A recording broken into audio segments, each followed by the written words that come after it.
Well, it's hard to believe it's been 10 years since the Derecho ripped through Columbus. You probably remember the massive windstorm. It was one of the most extensive disasters in the state and caused widespread damage. The severe weather we've seen this season has not come close to what happened 10 years ago. No, not the Derecho. Yeah. All right, Doppler 10 meteorologist Ross Caruso is joining us now with the impact that storm had. Yeah, and I talked to a lot of people, especially on Facebook. They're like, yeah, I remember it was like yesterday, Yeah. and bringing back some flashbacks to what we had a couple weeks ago. And yes, 10 years ago today, one of Ohio's most impactful storm systems moved through the state, bringing hurricane-force winds, hundreds of miles of storm damage, and power outages.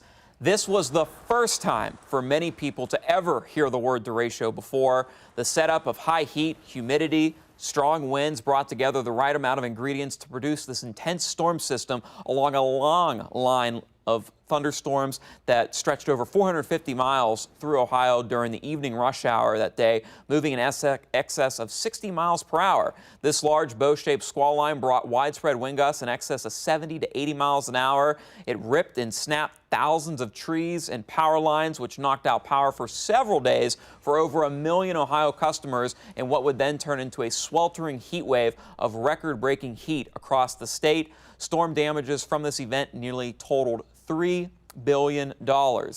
And while we didn't see nearly the amount of damage from straight-line winds that occurred just a few weeks ago, there are studies, and some recent, that are revealing that these types of events may be becoming more and more common here in the Ohio Valley. And Ashley, I was doing some digging, looking this up, and it's kind of comparable to, in this year, this June, we've had 9 days. The high heat plays a big role. We had 9 days of highs at or above 90 degrees. The last time we've had that in the month of June was in 2012 when we had this event. Fortunately, it doesn't look like we're going to be dealing with, 100-degree heat going into July, but we kind of had that perfect storm set up for that very intense storm that anyone that lived through it is never going to forget. That's right. I mean, for how long they were without power.